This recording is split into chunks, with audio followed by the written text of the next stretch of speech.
Welcome to Damn Good Movie Memories with your host, Brian Davis. This podcast is the cure for your long commute and super boring workday.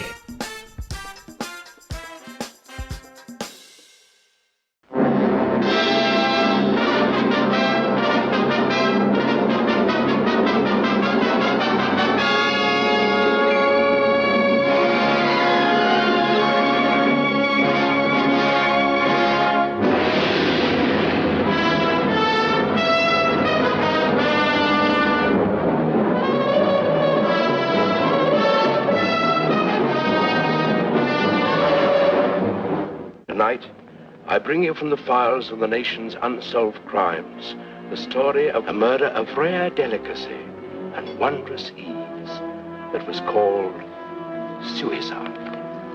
Yes, suicide, the police call it. Yet the murderer walks among us free. I might unknowingly have passed him on the street today. He could even have been sitting next to you on a train or in a cafe, hiding his evil behind a mask, the calm and often smiling mask of the unsuspected. Please!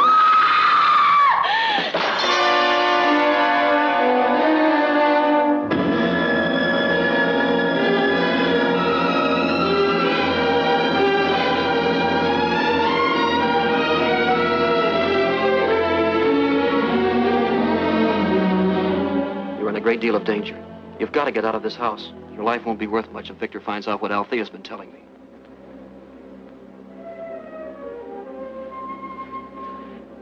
You better get out, Althea.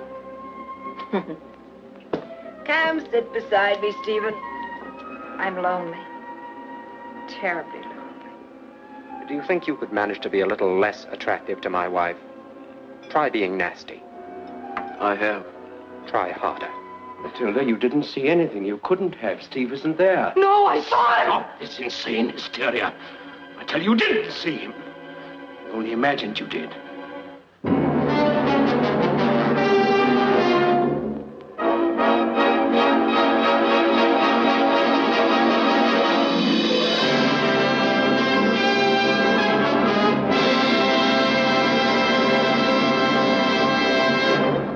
Hey there, it's Brian Davis, and for this week's episode, we're going to cover the movie The Unsuspected from 1947.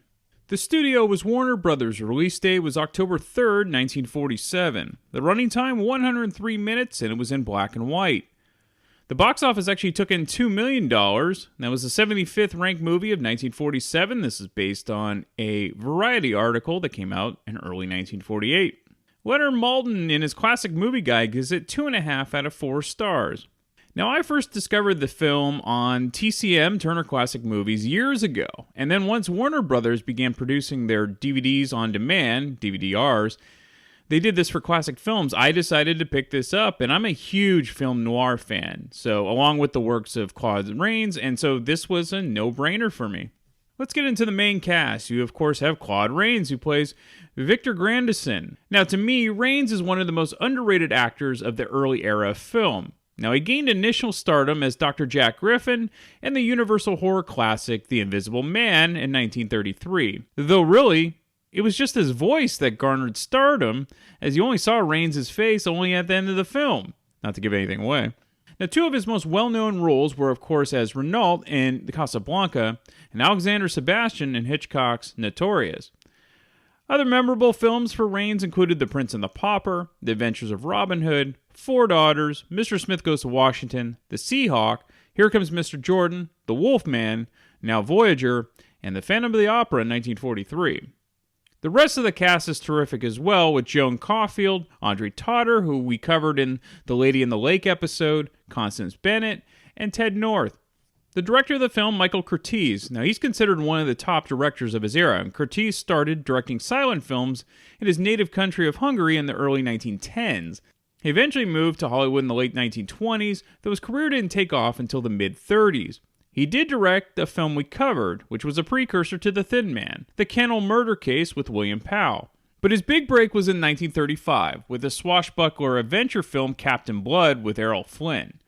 Other well-known Curtiz films prior to The Unsuspected: Kid Galahad with Edward G. Robinson and Bette Davis, which we'll be covering in a few months; The Adventures of Robin Hood with Errol Flynn again; Four Daughters; Angels with Dirty Faces with James Cagney, which we also will be covering soon; The Seahawk; Yankee Doodle Dandy with James Cagney; Casablanca, Mildred Pierce; and Life with Father. Alright, let's get into the film. So it begins with a bang as we see a shadowy figure walking slowly throughout a very nice house, likely a mansion. The man, we can assume it's a man at this point, is in a fedora and an overcoat. The whole pacing and the lighting is very film noir, meaning the use of shadows and the eerie score is all part of this scene. The man enters a room where a woman is typing at a desk. We discover later it's the secretary of the estate. She receives a phone call from Alethea Keane, played by Audrey Totter. As they are talking, the secretary named Rosalind notices the man in the doorway and she screams. The man kills her, though we never see it, and hangs up the phone. Alethea doesn't seem to be super worried about being disconnected and heads to another nightclub. In the meantime, we cut back to the house and we see the reflection of the face who killed Rosalind. He's arranged the scene to look like Rosalind hanged herself, and we see her body hanging in the shadows as he leaves the house. We find out that Rosalind was a secretary to Victor Grandison, played by Claude Rains, who is a popular radio host specializing in true crime shows. Now, as I've said in the past, and you probably already realize it if you're a fan of Damn Good Movie Memories, you know that I'm a huge fan of old-time radio shows from the 1930s through the early 1950s. Listening to so many of these types of programs at a young age really kind of shows, especially when it comes to how I put together each episode of the podcast. In any case, this film is very cool to watch, and you get to see on film how old-time radio shows were broadcast back then, with the sound effects and the orchestra. In one of the few clips I could find from The Unsuspected, we hear Victor performing during his radio program. To the voice of his own conscience, a voice that tells him over and over that the hunter has become the hunted, that there's no escape for one who has committed murder.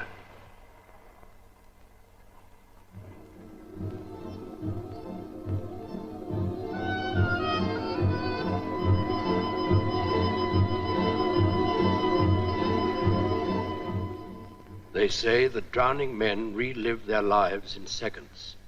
The guilty, too, relive their crimes 1,000 times a day.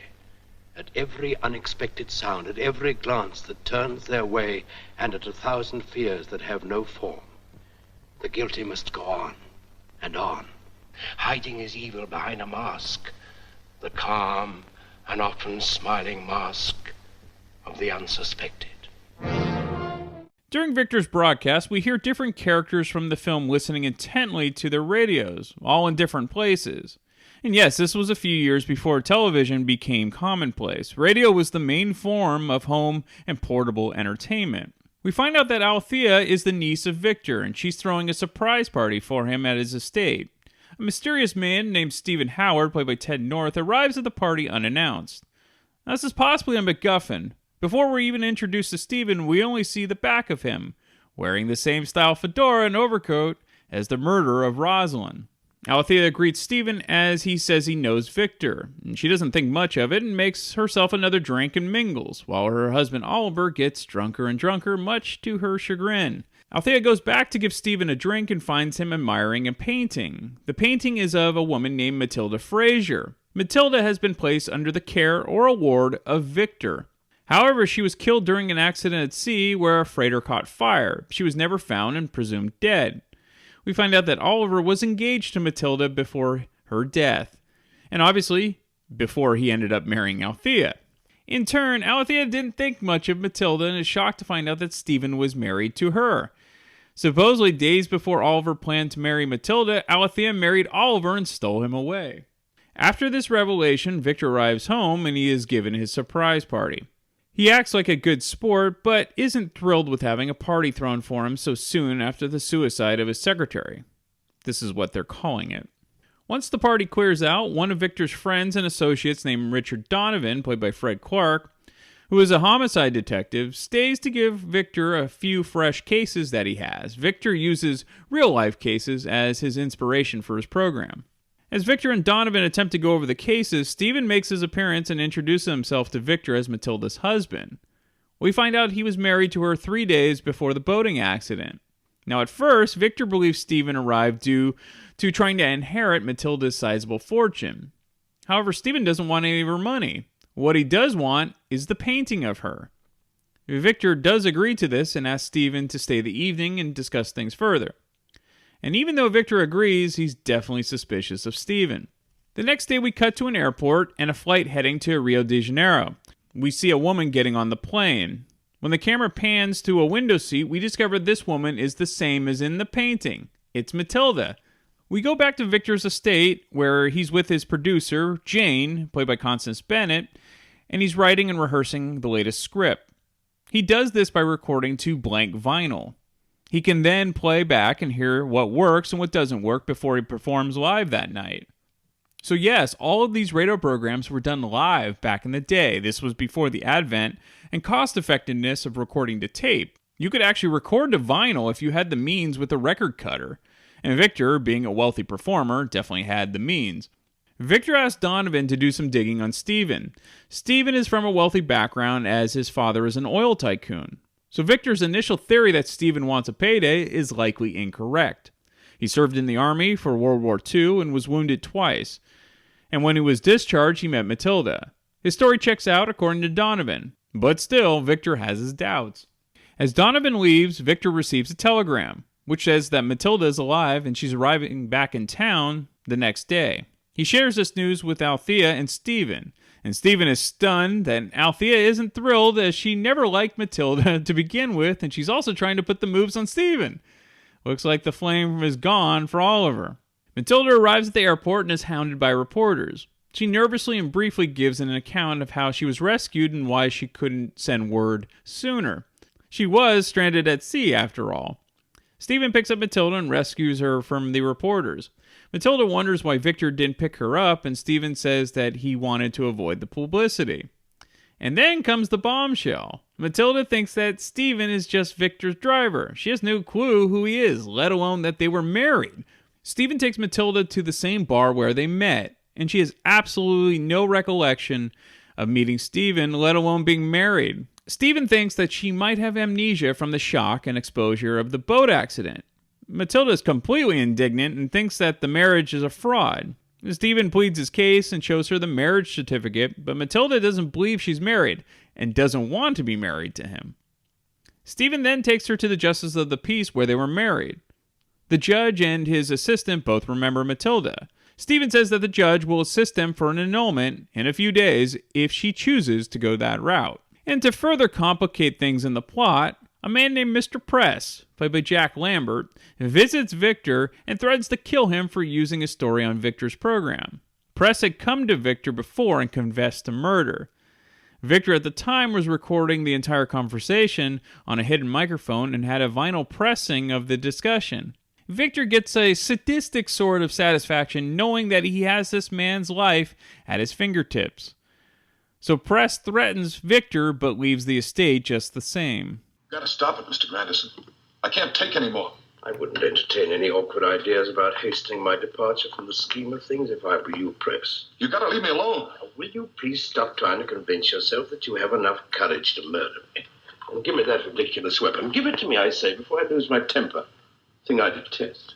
I can't sleep, I can't eat. Not since that broadcast. When you called me the Unsuspected. How do you think I felt? Well, if I were in your shoes, I should feel extremely uncomfortable. Now, for the good of your soul, I want you to hear something. Come along with me. Now, for many years now, I've been recording my programs before broadcasting. Just for practice purposes. So that my listeners will have the benefit of every full, rich tone. Now, occasionally, this device has other uses, one of which I now commend to your attention. I swear, Mr. Grandison, I didn't mean to kill her. I was only threatening her when she screamed. But you were overzealous, Press. Why didn't you tell the police? I didn't dare. Why are you confessing to me? Because I worked get that? for all those years. I made it. On the occasion of your first visit, the microphone was hidden as you told me your story. So it turned out to be one of my best programs, which I'm probably grateful. How very untidy of you. So impetuous. You don't really imagine that I'd be foolish enough to let you destroy the only copy, do you? There are others. And if anything ever happens to me, the police will be listening to one of them. Why don't you leave me? I intend to. However, for my material, I had to call on many different kinds of people at many different times. What is it you want from me? Nothing, actually. My interest in you is largely clinical.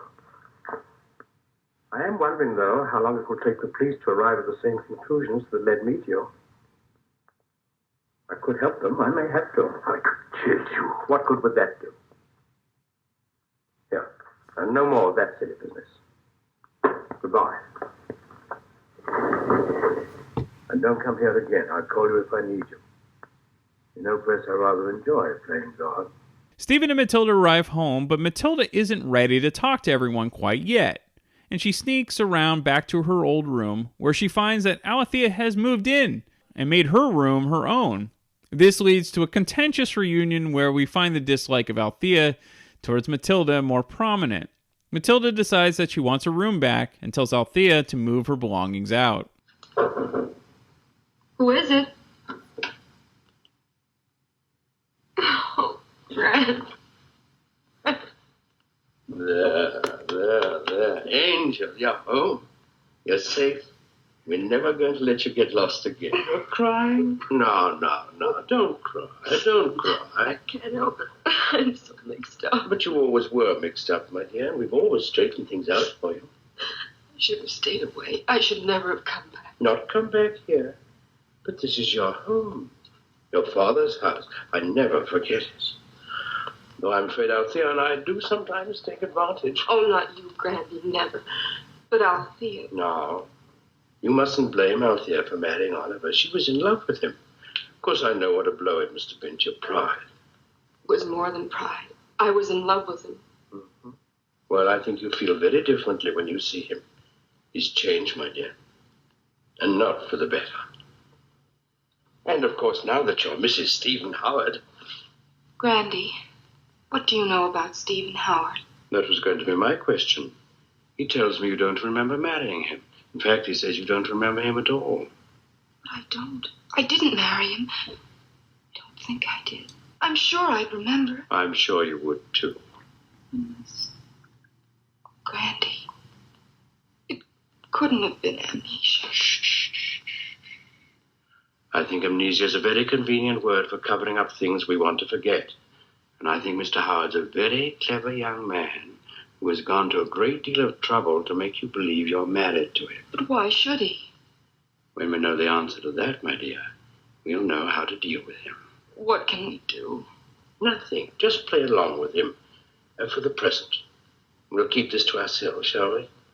Imagine what the newspapers would do with it. When the time comes, I'll know how to cope with him. Now, are you going to get your hair fixed before coming down to dinner? Grandy, would you mind terribly if I didn't come down tonight? I'm so tired. Of course you are. You know, this house was lonely for you. It seemed so grey and depressing while you were gone. Now it's bright. You're alive again.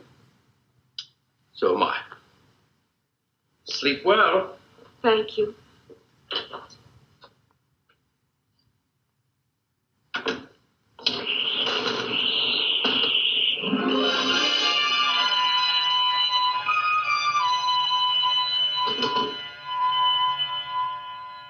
The next morning, while Stephen is gone, Victor goes snooping in Stephen's jacket and finds a picture of Rosalind in his wallet. We then cut to downtown where Stephen meets with Jane, and we discover that she's been working with Stephen all along to get some inside information about Victor.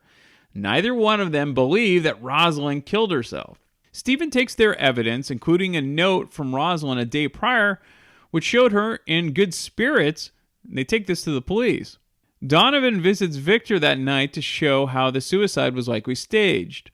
Now, the viewer knows how the murder of Rosalind was committed because we saw it in the beginning of the film, but the characters, of course, do not know any of this. Alright, there's about an hour left, and many things need to be cleared up, like who killed Rosalind, and how is Stephen connected to Rosalind, and where does Matilda stand in all this? And then, of course, there's Althea, and Oliver, and Jane, and Mr. Press, not to mention the head of everything, Victor. It's a plot that keeps the tension in suspense the entire time, and it has a fabulous ending. And I highly recommend it, of course. Plus, Claude Rains is one of the most underrated actors of his era, as I said. Alright, let's get into some fun facts. The film is based on a novel written by Charlotte Armstrong. However, it originally started as a serial in the Saturday Evening Post, which ran for almost 2 months in 1945. The screenplay was co-written by Randall McDougall and Bess Meredith. Meredith was married to director Michael Curtiz. Now, various other actors were considered for roles. Humphrey Bogart was thought to be up for the role of Victor. Dana Andrews was cast for the role of Stephen Howard, but was not happy with the size of the role once filming began, and left the film after 2 weeks. Because of Andrews, Virginia Mayo, who was originally going to be part of the film, she left and then was replaced with Joan Caulfield. Eve Arden was said to have been cast in the leading role at the time, but obviously that never panned out. It was thought that her role would have been Jane, which went to Constance Bennett. The radio station call letters in the film, WMCB, were created by inserting Michael Curtiz's initials into those of Warner Brothers. Composer Max Steiner recycled one of his themes from the Maltese Falcon in the soundtrack. Alright, again, this might be a tough one for you to find. If you have Turner Classic Movies, of course they do play it. I'm sure it's streaming somewhere. I, of course, own it because that's the best way for me to always have things at my disposal, and then I'm not reliant on streaming services. But it's up to you. If you can find it, it's great. I really think this is a good film to check out, and this is why I like doing the podcast, because I guarantee most people have not seen this film, and I think you'll definitely enjoy it. And I'll be back next week to talk about yet another random movie from my DVD collection. Come hang out and chill with Brian A. Davis and the Bad Beat. Wednesdays, 11 p.m. Eastern, right here on thatmetalstation.com.